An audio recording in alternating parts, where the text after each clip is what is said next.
Welcome to another lecture on construction safety, and today we're going to discuss construction safety and health program.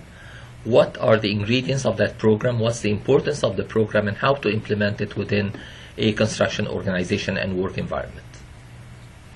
So any construction company must have a written and documented safety and health program for several reasons, including ethical reasons, regulatory reasons, economic reasons, and practical reasons. So we're going to discuss each one of these sets of reasons and see why does it make sense to have a written safety program. For the ethical factors, it is the right thing to do, as we have the right and the ethical obligation to protect our employees on site. It reflects the company's commitment to the employees' health, safety, and well-being. And companies without such a plan experience 30% more accidents than those with plans. As we're going to see later on, or as we have already learned, that having a written safety program and enforcing it can help reduce the penalties once the company is cited for any safety violations. And that reduction can be up to 25%, which is not small change. Regulatory factors. Federal and state regulations require that the companies maintain a safe and healthy work environment. Some federal regulations specifically require a written plan to focus on specific issues, such as a fall protection plan. You have to have a clear fall protection plan with proper training for the employees who might be subject to falls. Emergency action plan in case of injury or in case of fatality. What should one do? What should the people on site do? Blood-borne pathogens and exposure control plan, especially with AIDS, HIV, and other blood-transmitted diseases. If someone gets injured and there's blood on site, how to protect oneself. Having a comprehensive plan leads to more than compliance, as it helps establish a high-quality work environment. People are going to have the feeling that the company cares for them, and therefore they're going to perform in a better way. For economic factors, accidents and injuries are directly and indirectly expensive. Directly because of the cost of treatment or the cost of compensation and so on, and indirectly because the low morale, the low lost productivity, and the delays that might result from shutdown of the site during the investigation and for the repairs. A good health and safety plan can save the company a lot of money related to the following: holding down insurance costs, that's a direct cost; reducing costly litigation resulting from injuries or fatalities, God forbid; reducing temporary and permanent disability claims; increasing employee morale and therefore productivity; securing a good reputation and track record leading to more contracts. Definitely owners are going to be more interested in contracting with someone who has a good safety track record rather than a shoddy one.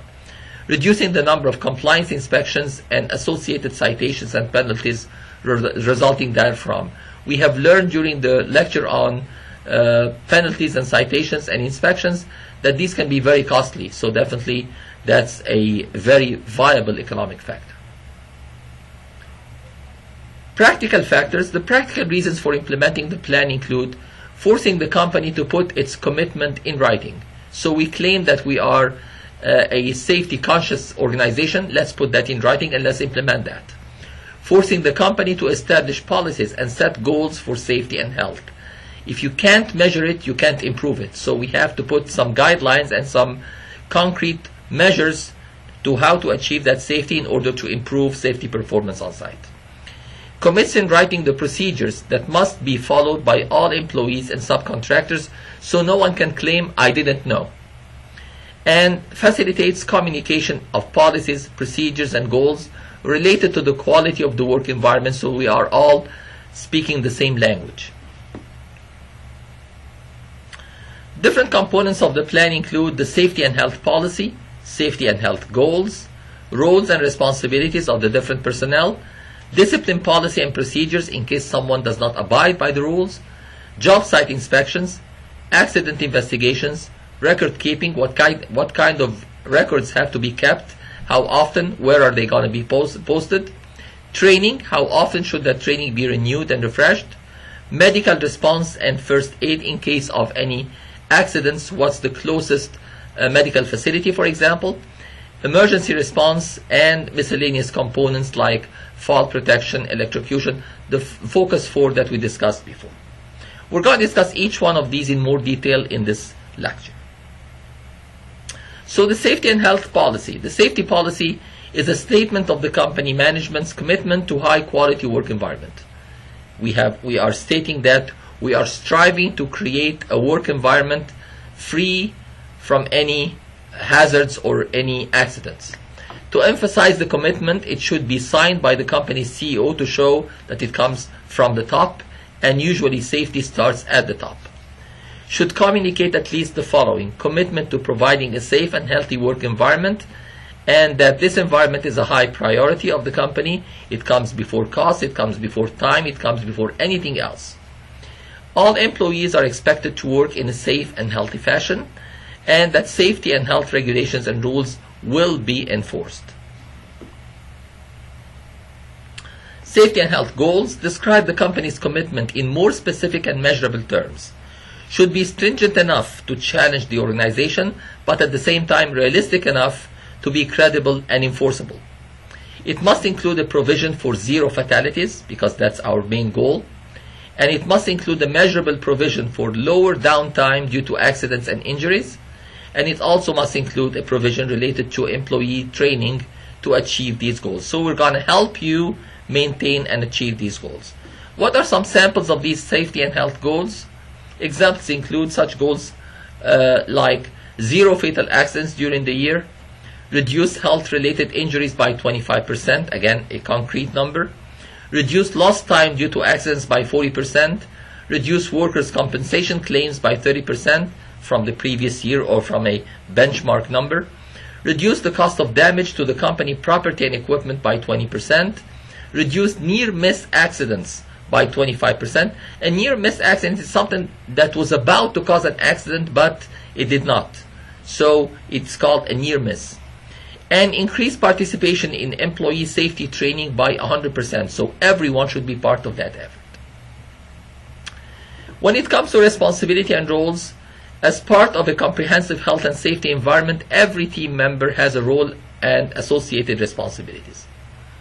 Management responsibilities include establishing and maintaining commitment to safety and health, developing the policies, setting the goals such as the ones we just mentioned on the previous slide, providing resources, because again, if you want to maintain these goals, you have to spend money and to provide resources, whether it's going to be in training, whether it's going to be in orientation, or the provision of the personal protective equipment and other devices to protect the employees on site. Setting a positive example, it's best to lead by example, and organizing and directing, monitoring, controlling, evaluating, revising, and learning from the program. All of these are the responsibilities and roles of everyone who's involved with the safety program, especially the top management. Supervisors' responsibilities, for example, include complying with all applicable rules and regulations, not cutting any corners, putting safety ahead of other factors, not rushing someone, for example, to perform a certain job, knowing that the work environment is risky at this time. Take your time and put safety first.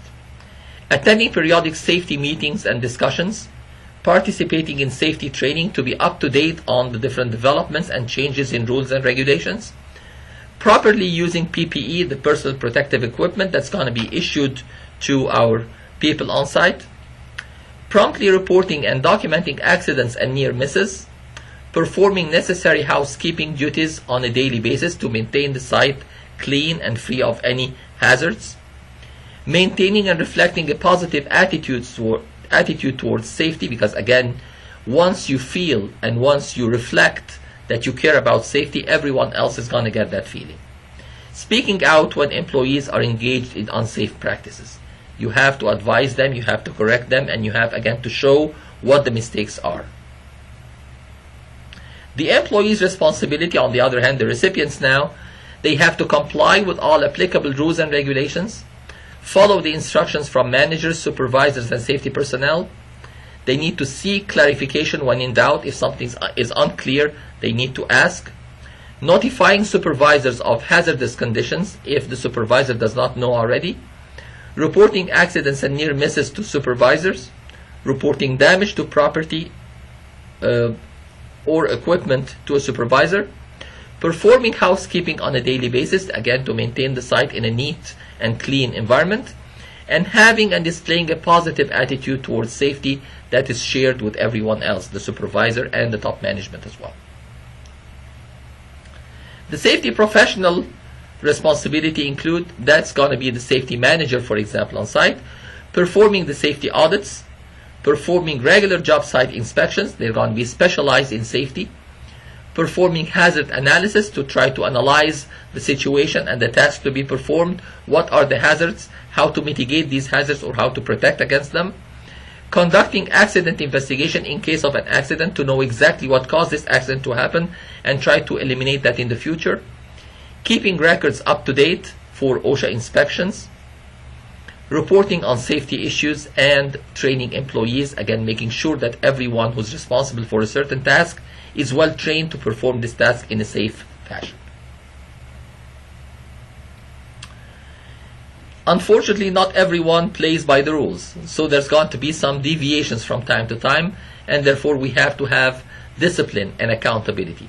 These are critical components of the safety program as they show the consequences for different behaviors, especially those resulting from failure to follow the regulations. It should explain that all employees at all levels, everyone, are expected to adhere to the rules and regulations. So for example, it doesn't work when the supervisor does not wear a hard hat, for example, and telling everyone else to wear a hard hat. You have, again, as we said before, to lead by example. Examples of the disciplinary actions include termination of any employee who fully and flagrantly endangers themselves and other workers or company property through unsafe behavior. You cannot tolerate that. It can come in two stages, so there might be a verbal warning for the first violation. For non-flagrant violations, that's now non-flagrant. For the flagrant, it might be 0 tolerance. A second violation might be a written warning to put it on their record. And then the third violation, if they insist on doing the same behavior, suspension without pay. And for the fourth violation, that's a serial violator, is going to be dismissal. That's for non-flagrant violations. Some companies might adopt a 0 tolerance policy resulting in dismissal from the first violation, like intoxication on site, for example. That should be a no-no. It's a totally unacceptable behavior and should result in immediate dismissal at the very first event. Again, to set an example. Companies might also add a reward or bonus for showing consistent adherence to the regulations and to offer a balancing carrot to the other sticks. So, for example, we can say, if we can work this month with no accidents whatsoever, with no lost time, then we're going to have a bonus for all the employees. Now let's talk about the safety program. What are the major elements of an effective one? Why is it important? What's the effect on insurance and the safety culture? What's the supervisor's role? How to develop the team participation and how to enforce the policy and communicate that policy, and how to identify the different hazards, and in case of any incidents or accidents, how to analyze them. Why have a written program? First of all, organization. It helps organize the safety policy. And consistency. It provides consistency over time, so the rules apply to everyone. And completeness of coverage. Again, if we have just verbal instructions, we might forget something, or something might be missed, whether the listener doesn't listen to it or the one who provides the information just skips it, but having it put in writing gives a better complete coverage of the information. And it provides sources and origins of stipulations. So for example, we can say the OSHA code clause number so and so refers to this issue and specifies that this has to be done in such and such manner. And it facilitates review for improvement. So after, again, we're trying to improve our performance, we have reduced our accidents by 25%. How can we reduce them by 50%? What additional measures can we make to reduce the number of accidents or incidents? Some of the elements of an effective of a written safety program include the safety policy, as we mentioned before, the management responsibilities, supervisor and employee responsibilities, safety committee or team, safety meetings, how often are they going to be, who should attend them, hazard recognition, incident investigation, elimination of workplace hazards, some of the basic safety rules, job-related safety rules for a particular job if it has some more stringent safety requirements, disciplinary policy as we just mentioned it, emergency planning, reporting accidents and incidents, what kind of documents need to be filled, the logs in general like the OSHA 300, and training, what's the initial training everyone should be subject to, what are the refreshers, how often are we going to have these, what kind of specialized training someone might be required to take, and if you're going to be a supervisor you need to have a higher level of training. If you're going to be a competent person you need to have a higher level of training. What kind of training should that be? Additional components may include the personal protective equipment hazard analysis and program, how to inspect the gloves, the boots, the hard hat, the goggles to make sure that they're working properly. Respirator program if you're going to work in an environment that has a hazardous air to breathe, for example, it has some fumes or some smoke or some other components that might be hazardous to breathe. Lockout and Tagout, which is the control of hazardous energy, especially in case of electrical outlets and electrical devices. Permit required confined space entry, electrical safety, first aid plan, hazard communication program. What's the diamond, for example, what does it mean, what are the different colors, and what about fire hazards and so on. Welding hot work program, hearing conservation program for if you're going to work in a loud environment, then you need to protect your hearing. Blood-borne pathogen plan, violence in the workplace plan, emergency action plan, and hazardous waste operations plan. How are we going to dispose of hazardous waste? Each employee should have a safety and health record. So here we have an example that shows the name, job title, department, whether that employee is permanent or temporary, and the date they were hired.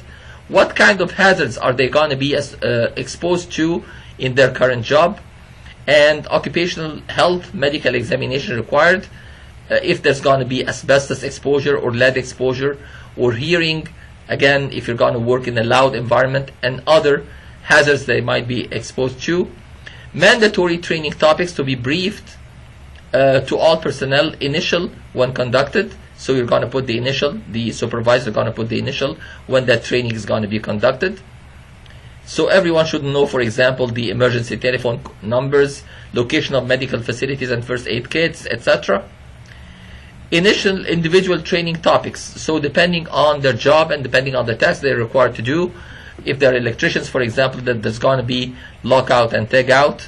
If they're going to be lifting heavy objects, then back injury prevention. If they're going to be working where they might have some cuts, then blood-borne pathogens, and so on and so forth.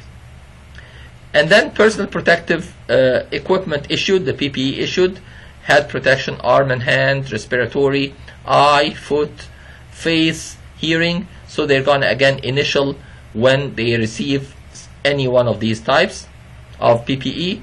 And then personal protection provided in the work area, again they're going to initial next to that. So that's going to be a record for each and every employee. The four major elements of an effective safety program include the management commitment and employee involvement, the work site analysis, again to identify what kind of hazards we might have on site in general and for particular jobs on that site. If we're going to have structural steel, for example, for the skeleton, there's going to be working at higher altitudes, so there's definitely falls are going to be one of the issues. If you're going to have heavy equipment working on site, then again, struck by might be an issue. If you're going to work near power lines, then definitely electrocution is going to be an issue. If you're going to have deep excavation, then definitely cave-ins are going to be issues. So that's the work site analysis. Hazard prevention and control. Once we identify the hazards, we have to devise means to prevent them from happening and controlling that. And safety and health training, train the employees to make sure that they know how to deal with these hazards.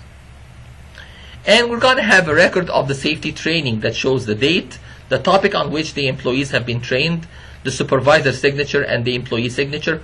And this is a record that needs to be kept on site, and OSHA is going to inspect that to make sure that everyone has been properly trained. Management must commit resources because again, safety is going to cost money and time, and individuals must commit to personal safety.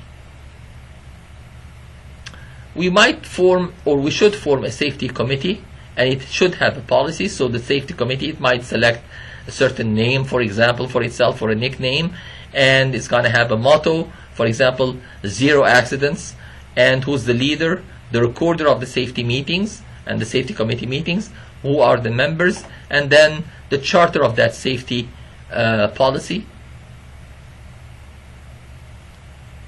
Program assessment checklist. This is something, once we have a written program, we need to make sure that it includes all of these. So this is a planning and control tool. We're going to write what it needs to have, and then we're going to check each one as we finalize it and as we ensure that it's existing in our plan. You can see these in the lecture online in the PDF file. The safety culture must run through the entire organization from top to bottom. So it has, again, the leaders have to lead by example, and they have to show their full commitment to safety. So everyone involved in the organization, from the top, from the CEO to the craft, who are going to be doing the daily jobs on site.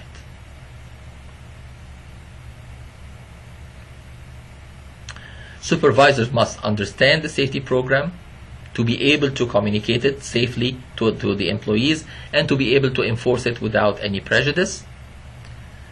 To enforce the policy, you have to observe the work behavior. Define critical behaviors if you notice that someone is showing disregard to safety precautions. So define the critical behaviors by observation. Sometimes video recording is going to be a good tool. And as you all know from visiting construction sites, once you have a video camera on site, everyone pays attention and everyone tries to behave to be on their best behavior. This is something in psychology called the Hawthorne effect. The Hawthorne effect, if you have a camera or even if you have a clipboard walking around on site, people are going to pay attention and they're going to behave in a better way. Inform employees of safe procedure to follow. Show them what's the proper thing to do, and wait for their feedback. Make sure that they do understand what kind of instructions you have been given them, and intervene if you feel that they do not understand or they're not listening attentively. Stand your ground. Employees are going to try to resist the application of the safety policy because they feel that it's going to take more time, it's going to be heavy, it's going to be hot in summer, etc. Stand your ground. Do not accept any excuses. So employees may make excuses or deny a problem exists. Do not be apologetic. Firmly restate your position, and again, wait for feedback and intervene in case you do not get the proper feedback. Enforce the policy. Confirm that the employee understands the safety procedures. You may ask employee to state the procedure back to you. So repeating is going to be a good way of showing that. Emphasize your concern for the employee's well-being. I'm doing that for you. I care for you. And communicate knowledge of the program, the values of the company, the culture. We are a company that has a good safety culture. The goals, we want to have 0 accidents. Body language, show that verbally and through your body language as well, that you care for them and you are trying to help them do their job in a safe way. And lead by example, so you cannot tell them to do something that you're not doing yourself. And make sure that the environment is conducive to following these safety regulations. Make sure that they're listening, because sometimes you may say whatever you want and no one's paying attention. So make eye contact. Make sure that they're looking at you while you're giving the instructions. And watch for head nodding, which shows that they are listening. Interruptions. Try to avoid any interruptions, and if there's any interruption, repeat what you have just said. Repeat back and make them do it. So repeat after me. We are going to wear our safety goggles while doing that. We are going to wear our hard hats anytime we are on site, and so on. Facial expressions. Watch their facial expressions. Yeah, sure. Their posture and their body movements. Are they paying attention or not? So non-verbal ways of showing that you care and you have a good safety culture is clean toilets. For example, good housekeeping on site, clean water supplied, you're caring for the health of your employees, enforcing housekeeping, we're not going to leave any electrical wires or cables just like that so that people can trip on them and can be electrocuted. Organized tools and supply sheds. Again, that shows that the company is very well organized and cares for its employees. Whenever I need a piece of equipment or a tool, I know where to find it, and after I'm done, I'm going to return it to the same place. Office safety. Again, the office itself is safe with the proper guardrails and so on and so forth. A hazard is an accident waiting to happen, and it can result in injuries, death, disease, property damage, and certainly it's going to have economic loss, economic effects as well. Hazard identification, you need to understand the task factors, so job related for this particular job or for this particular task on this particular site, are there any specific hazards? Employee factors, is that employee prone to accidents, or is that job type prone to accidents? Equipment factors, this equipment needs some specific precautions to be used safely, so what are these precautions? Self-inspection, make sure that everyone checks their own gear and make sure that it's working properly, especially when you're talking about a harness, for example, a fall protection harness. Make sure that it's working properly, because if it's not working properly, it's totally useless.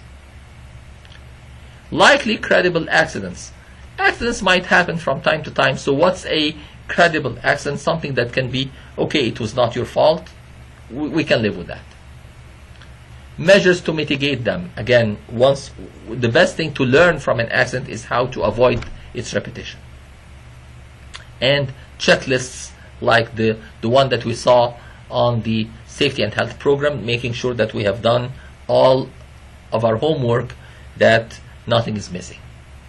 And continual re-evaluation, because the conditions might change. Today, for example, we're working in a trench in a dry environment. Last night it has rained heavily. Now the soil itself is destabilized, so we need to re-evaluate to see if we're going to need any additional shoring or any additional protection. If accidents happen, or whenever they happen, we need to analyze this accident to know why did it happen and how to prevent it in the future. So that should begin immediately before the conditions change, before anything changes. Conducted by a supervisor who knows how to analyze the accident, and the reasons for investigating. Why are we investigating this accident? First of all, to satisfy OSHA requirement. It's required by OSHA to investigate the accidents immediately. To meet the insurance requirements, the insurance company requirements, because if we're going to seek compensation for the loss, then we need to show that we have conducted an accident analysis. To identify the causes, whether they are direct, indirect, and specifically the root cause for the accident, not only the symptoms but the root cause of the accident. And to provide a record for the accident, because again that's required by OSHA. And to quantify cost, which might be again related to the insurance claim. And to adjust operations, again to avoid the repetition of that accident, to prevent future incidents. The accident analysis procedure: close the area, again to keep the conditions as they were when the accident occurred. Don't alter the scene, like CSI when they investigate a crime, they make sure that the site is cordoned or closed so that nothing changes. Interview the personnel who were there. What did you see? What did you hear? What exactly happened?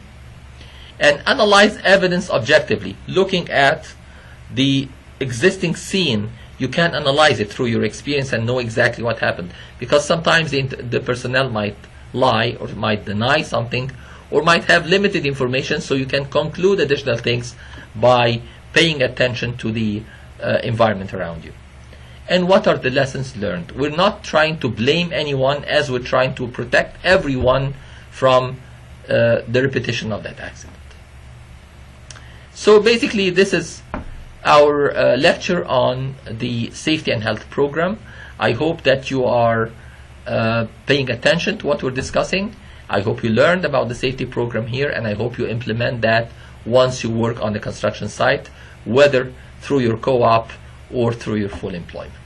See you in another lecture.